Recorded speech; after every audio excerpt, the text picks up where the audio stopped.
Parole des premiers. Parole des premiers. Ils ont gouverné ou occupé la première place hier. Aujourd'hui, ils regardent et commentent l'actu d'un autre œil. Si vous étiez ce jour aux affaires, que feriez-vous? Parole des premiers, nous recevons M. Bahouri, ancien ministre de la Réconciliation. M. Bahouri, bonsoir. Bonsoir. Ancien ministre de la Réconciliation en 2008. Dites-nous, c'est quoi le ministère de la Réconciliation nationale? Parce que c'était une première. C'était une première et c'était dans un contexte particulièrement troublé dans l'histoire de notre pays. Pour vous mettre dans le contexte, vous savez que au mois de juin 2008, c'est juste 6 mois après l'année 2007 qui a été particulièrement marquée par la répression du 22 janvier 2007, du suite aux mouvements sociaux que le pays a connus. Et donc, le ministère de la Réconciliation nationale avait pour vocation de ramener, disons, un esprit de conciliation et d'apaisement au niveau du pays tout entier. Oui. Et par la suite, bien entendu, dans le programme qui était esquissé, de participer à donner des approches permettant une gestion plus efficace du passif historique dont le pays a été lourdement marqué. Et donc, c'était ça l'objectif essentiel. Mais par la suite, le contexte était tel que beaucoup de gens à l'époque qui étaient dans une forme de négation pour nier le fait que la Guinée a besoin réellement d'une démarche de réconciliation nationale, raillaient le ministère en disant est-ce que c'est pour réconcilier un monsieur et son épouse, est-ce que bon, c'était pratiquement disons comment on dit, des jokes, des plaisanteries de ce genre. Parce que dans la dénomination, il ressort ministère de la Réconciliation nationale, de la solidarité et des relations avec les institutions. Et donc, c'était pas, le travail était un peu plus élargi. Alors, vous êtes nommé dans le gouvernement de M. Souaré et par le président Lansana Conté. Comment le contact s'est établi? Dans quelles conditions est-ce que vous avez été contacté pour être ministre nommé à ce poste-là? Bon, vous savez qu'on était déjà dans ce cadre membre de l'UFDG en tant que premier vice-président. Et le contexte de l'époque a été de mettre en place une transition avec le président en exercice à la tête du pays. Il y avait une première tentative avec M. Lansana Kouyaté, un gouvernement de large consensus qui avait beaucoup plus mobilisé et a fait participer dans son gouvernement les acteurs syndicaux principalement et ceux de la société civile. Cette expérience a été abrégée par la nomination de M. Ahmed Tidiane Souaré, qui, à son tour, a mis en place un gouvernement, disons, de large ouverture. Cela veut dire que c'était la première fois dans l'histoire de la République de Guinée qu'un gouvernement de la République incorporait de la manière la plus officielle des membres attitrés des partis politiques de l'opposition. C'est dans ce cadre qu'en tant que représentant de l'UFDG, j'ai représenté mon parti. Donc ce n'est pas directement on vous a consulté, mais c'est le parti qui vous a envoyé au sein du gouvernement. Bon, vous savez, il y a une relation dialectique avec l'un avec l'autre parce que j'avais déjà des contacts avec M. Ahmed Tidiane Souaré et nous avions fait remarquer de la manière la plus expressive les lacunes que nous avions constatées dans la première forme de gouvernement de large consensus et l'un et l'autre aidant le fait d'incorporer les partis politiques. Il va de soi que ma nomination allait de soi. C'est le poste que vous avez sollicité ou bien vous avez demandé un autre poste? Quel est le poste que vous vouliez réellement, que l'UFDG voulait réellement dans ce gouvernement-là? Donc, personnellement, je n'ai pas choisi un poste. Mais certains responsables de partis auraient voulu d'autres postes. Tels que? Bon, ministère du Plan, ou de la coopération, des postes de ce genre.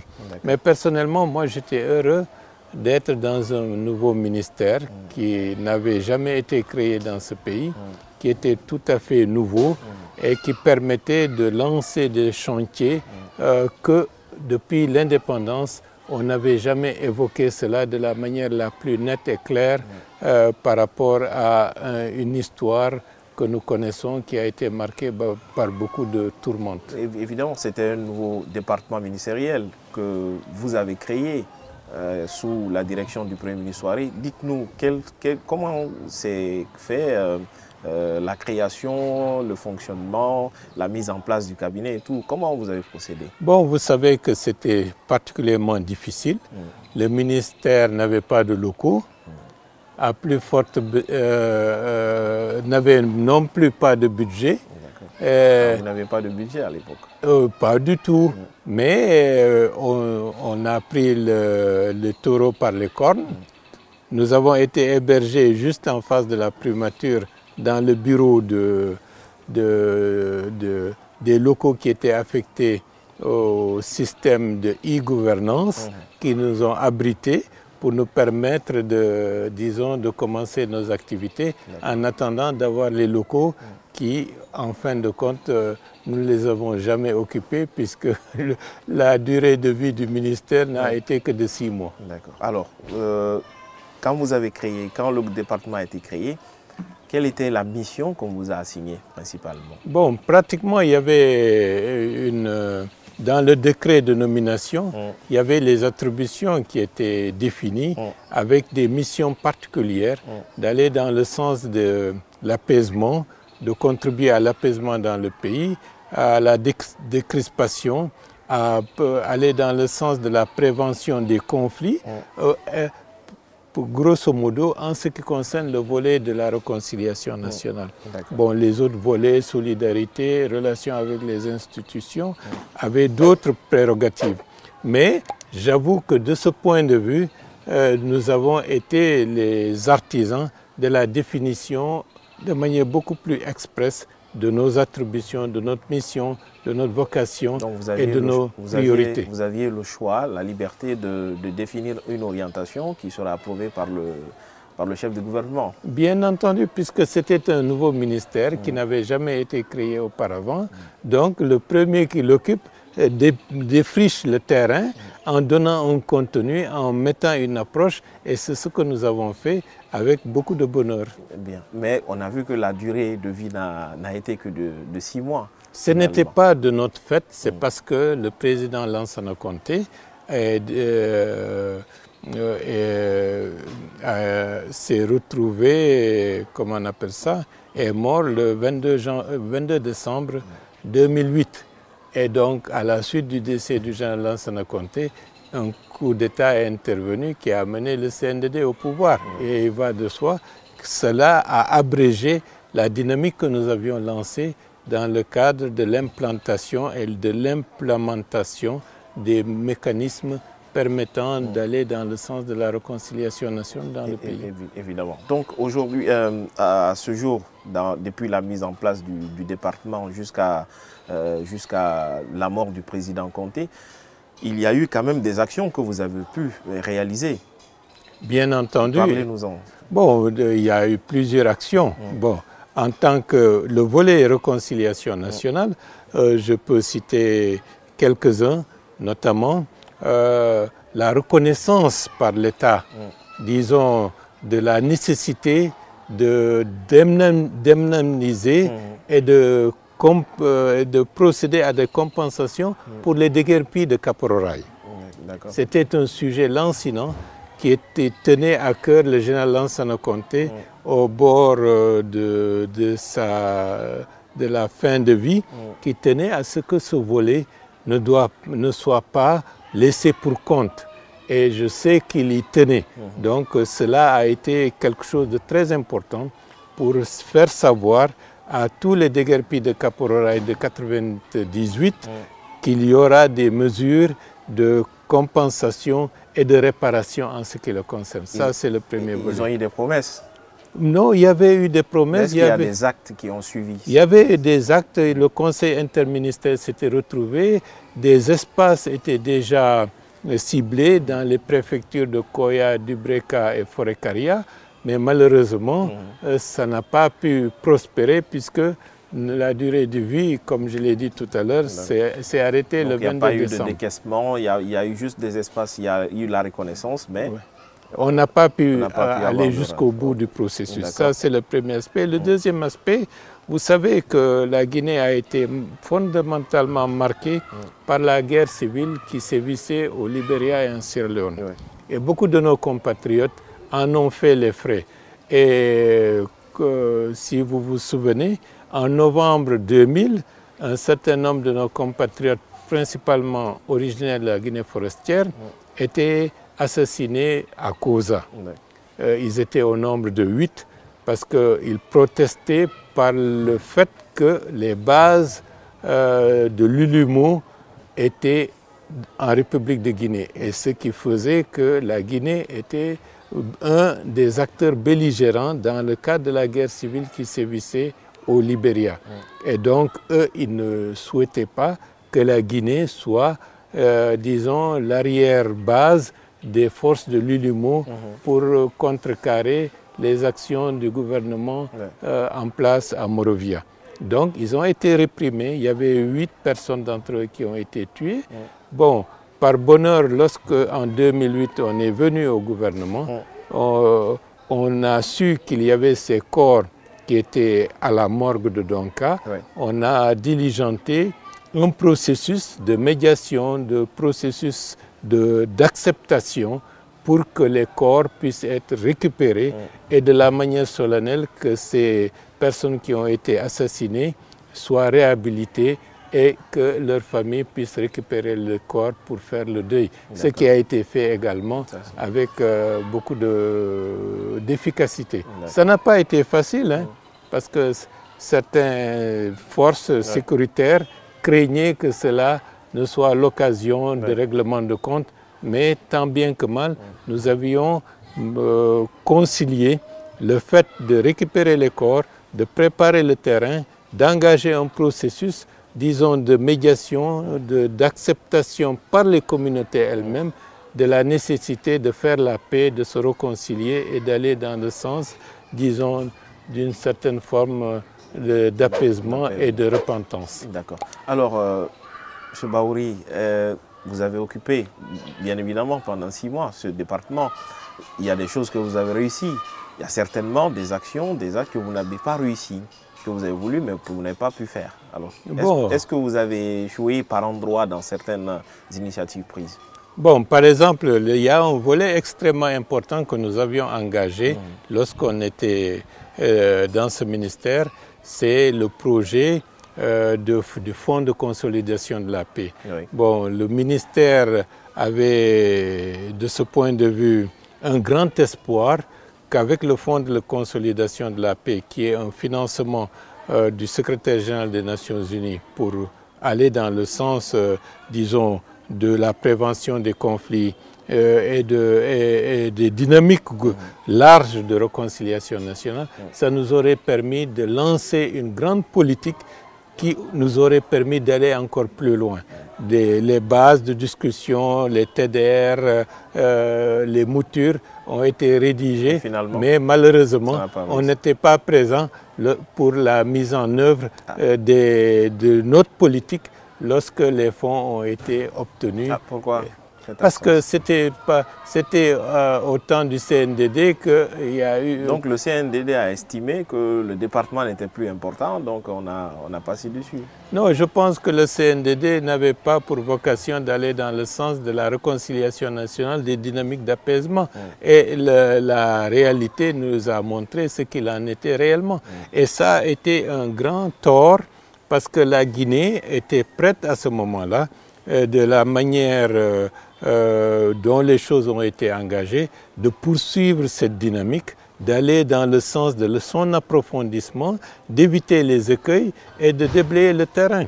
Ce n'est qu'après le gouvernement de M. Alpha Condé qu'un peu plus tard, qu'un ministère de l'unité nationale et de la citoyenneté a été créé. Oui. Mais ça n'avait pas la même vocation que le ministère de la réconciliation nationale sous sous l'autorité du Premier ministre, M. Ahmed Tidiane Souaré. Bien. Dans votre communication tout à l'heure, vous avez dit que le CNRD n'avait pas la même vocation. Le CNDD. Le CNDD, je m'excuse, n'avait pas la même vocation. Alors pour vous, est-ce que le CNDD a détruit, si je peux le dire comme ça, tout le travail que vous avez fait pendant ces 6 mois-là? Non, j'avoue que j'étais assez triste de constater, au lieu de continuer, on a fait dévier le projet, notamment celui concernant le fonds de consolidation de la paix, dans d'autres aspects. Parce que nous voulions, à partir du fonds de consolidation de la paix, il y avait le volet citoyenneté qui concernait les éléments de l'axe, dont certains étaient les plus impactés par la répression du 22 janvier 2007. Et la question de Kapoor-Rai allait être dans une large mesure réglée avec ce processus qui avait été engagé avec des possibilités financières de financer les activités qui étaient prévues dans ce cadre.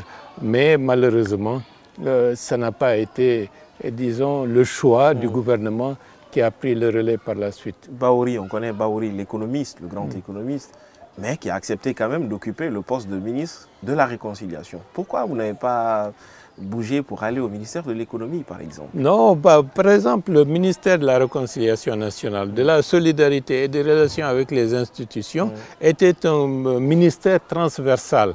Pour vous donner un exemple, l'objectif de l'époque, c'était l'atteinte du point d'achèvement du programme des pays très endettés, de PPTE. PPTE. Il fallait qu'on obtienne le point d'achèvement qui aurait Alpha Condé, finalement. Non, oui, on ne l'a pas obtenu sous le gouvernement de M. Souaré parce qu'on était près de l'obtenir. Mais bon, vous savez la contingence dans ce pays, si ce n'est pas moi qui tire le gibier, je ne voudrais pas que mon voisin réussisse. Et donc, il y a eu beaucoup de souterrainement, de tractations pour que le gouvernement d'Ahmed Tidiane Souaré ne soit pas le gouvernement qui officiellement sera reconnu comme ayant permis l'atteinte du point d'achèvement. Donc ça s'est fait plus tard. Mais bref, dans ce processus, les relations avec les institutions, la question de la solidarité, ce sont des ministères transversaux. Et nous avions, de ce point de vue, engagé un processus de dialogue pour faire en sorte que les questions économiques, les questions sociales puissent être débattues, puissent être partagées et que le gouvernement, à l'époque, puisse communiquer et partager ses programmes, ses attentes avec les coordinations régionales, avec les organisations de la société civile. Donc, créer un climat où les populations, à travers leurs représentants, se sentiraient impliquées, associées, non pas sur des questions qui les concernent de manière sectorielle, mais sur les grandes problématiques concernant la vie du pays. Mais est-ce que vous ne pensez pas que vous auriez mieux servi en étant au ministère de l'économie qu'au ministère de la Réconciliation nationale? À l'époque, j'étais heureux d'être ministre de la Réconciliation. Parce qu'on a l'impression que ça n'a pas servi à grand-chose finalement, puisque ceux qui sont venus après... Non, eux, ils ne l'ont pas utilisé, mais aujourd'hui, on est en train d'utiliser les travaux qui ont été défrichés à l'époque. Le CPRN, c'est-à-dire l'action avec Monseigneur Vincent Coulibaly et l'imam Maman Salou Camara, avec le projet que M. Alpha Condé avait mis en place avec le soutien du Fonds de consolidation de la paix, était reparti sur les mêmes tracés pour essayer de rattraper ce qui n'a pas été fait au moment où on a quitté le gouvernement. Et aujourd'hui, avec les assises nationales, avec les dynamiques concernant la réconciliation nationale, je suis particulièrement heureux que ce qui aurait dû être fait il y a plus de 10 ans est en train d'être fait maintenant. D'accord. Alors, est-ce que vous regrettez, vous avez des regrets aujourd'hui, vous nourrissez des regrets d'avoir appartenu à ce gouvernement-là? Non, l'appartenance à ce gouvernement dans des conditions difficiles m'ont permis de connaître de l'intérieur comment l'administration fonctionne. Et ça m'a permis d'avoir quelques réflexes que j'utilise et qui m'amène, lorsqu'on entend un certain nombre de choses, à faire preuve de prudence.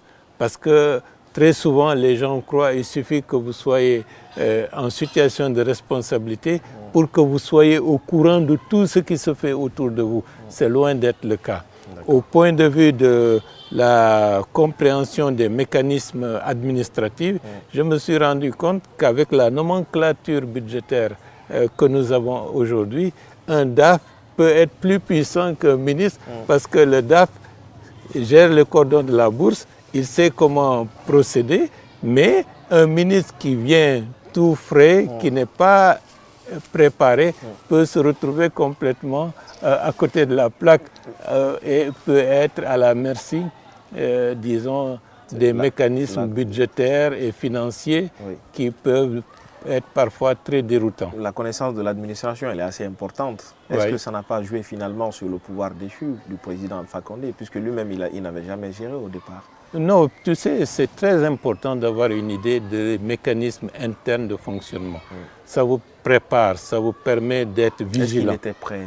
Bon, peut-être qu'il n'était pas. Enfin, c'est difficile parce que c'est complexe. Il a eu un entourage qui connaissait très bien les rouages de l'administration. Et je pense qu'au lieu de changer cela, il s'est moulé dans le processus et ça a été le résultat de ce qu'on constate, que beaucoup d'anciens responsables de son gouvernement se retrouvent épinglés par la Cour de répression des infractions financières et économiques de la CRIEF aujourd'hui. On peut dire qu'il a échoué dans sa mission. Bon, de ce point de vue, il y a un échec. D'accord. Alors, dans votre gouvernement également, et si vous aviez aujourd'hui, quels étaient vos rapports entre vous et vos collègues, mais également avec le président de la République d'alors? Bon, vous savez que le général Lansana Conté était déjà fatigué. Il recevait de manière très épisodique les membres du gouvernement. Et sous le manguier au niveau du camp Samouri? Non, du palais Mohamed V. Donc, il n'était pas en situation d'être impliqué dans la gestion gouvernementale. Donc, et de loin, j'avoue qu'il a soutenu tout ce que j'avais fait en tant que ministre de la Réconciliation nationale. Ça va même à vous poser la question sur les moyens de votre politique. Est-ce que vous aviez les moyens de votre politique? Non, on a été un baroudeur, on s'est battu avec des moyens dérisoires. Quel était votre budget, par exemple? Bon, le budget, on l'a eu vers la fin, mais parfois j'étais obligé d'aller emprunter à certains collègues des ressources permettant d'accueillir, disons, les rapatriés d'Espagne ou permettant de financer telle activité, d'aller taper à la porte du Premier ministre pour solliciter, disons, des apports budgétaires pour telle ou telle action. C'est comme ça que nous avons vécu. L'équipe qui était autour de moi n'avait pas de salaire. Donc, ils se sont totalement investis pour qu'on puisse réaliser des actions. Parce qu'on était plus dans l'action que dans une situation de confort et de recherche de privilèges. D'accord. Alors, quel est votre regard aujourd'hui, de façon générale, sur le processus de réconciliation en République de Guinée? Non, aujourd'hui, dans le cadre des assises nationales et dans le cadre du comité technique pour la mise en œuvre des recommandations de ces assises, et je suis heureux de participer à cela à l'heure actuelle. Nous sommes en train de faire ce que j'avais toujours rêvé auparavant et ça aurait pu être encore beaucoup plus rapide et efficace si le gouvernement actuel, avec le Premier ministre, Dr Bernard Gomou, qui était le président du comité de pilotage de ce que nous avions à faire, était beaucoup plus réactif. On aurait pu faire plus, mais malgré tout, beaucoup de choses sont faites, l'élan est donné. J'espère que le prochain gouvernement va être encore beaucoup plus réactif, beaucoup plus efficace pour donner l'impulsion nécessaire pour que la réconciliation nationale soit un fait qui est acquis et permettant à cette transition d'être honorée d'avoir fait ce que tous les autres gouvernements n'ont pas su faire. Non, si vous aviez le choix, est-ce que vous aurez toujours appartenu à ce gouvernement ou bien vous aurez fait un choix différent? Quel gouvernement? Le gouvernement auquel vous avez appartenu. Non, je pense que l'arrivée du CNDD a rompu, disons, le lien politique et le lien, j'allais dire, le lien social, parce qu'ils ne se sont pas aventurés dans la dynamique que nous avions lorsqu'on était dans le gouvernement de large ouverture. Si c'était un choix à refaire? Bon, c'était indépendant de notre volonté. Le décès du général Lansana Conté a abrégé l'action que nous avions engagée. Mais si c'est un choix à refaire et que vous êtes obligé encore de... On vous propose encore le même poste, vous serez... Je recommencerai, j'y participerai avec enthousiasme parce que j'estime que ça a beaucoup contribué à me permettre de connaître de l'intérieur le fonctionnement des rouages de l'État. À ce jour, est-ce que les autorités, on vous consulte pour votre avis, pour vos avis sur certaines questions, sur la conduite de la nation? Non, je pense que d'ores et déjà, vous savez que j'étais désigné par le général Doumbouya. À l'époque, il était le colonel, comme avec 31 autres personnalités, intuitives personnelles, pour faire partie du Comité national des assises, qui a vocation de chercher les voies et moyens pour parvenir à la réconciliation dans ce pays. Et après cette action, nous avons été choisis également pour faire partie du comité technique et de suivi de la mise en œuvre des recommandations des assises chapeauté par un comité de pilotage que préside le Premier ministre. Donc cela veut dire que nous contribuons actuellement, de par notre implication, à la définition de la politique de réconciliation nationale dont la Guinée a besoin. Vos rapports avec le général? Non, ce sont des rapports cordiaux et fraternels. Vous parlez au téléphone? Il se peut de temps en temps, ce n'est pas un secret de polichinelle. Vous lui donnez quel conseil, par exemple? Bon, toujours d'aller dans le sens de la mise en œuvre des recommandations des assises, d'avoir focus sur cela, parce que c'est cela qui permettra, au-delà de ce qui est construit, c'est-à-dire les ponts, les routes, de laisser une trace indélébile, parce que la Guinée a besoin de la cohésion, de la stabilité, de la réconciliation nationale, parce que si on n'a pas ça, tout le reste ne sera que mirage. Monsieur le ministre, merci d'avoir répondu à nous. C'est moi qui vous remercie. Si vous étiez ce jour aux affaires, que feriez-vous?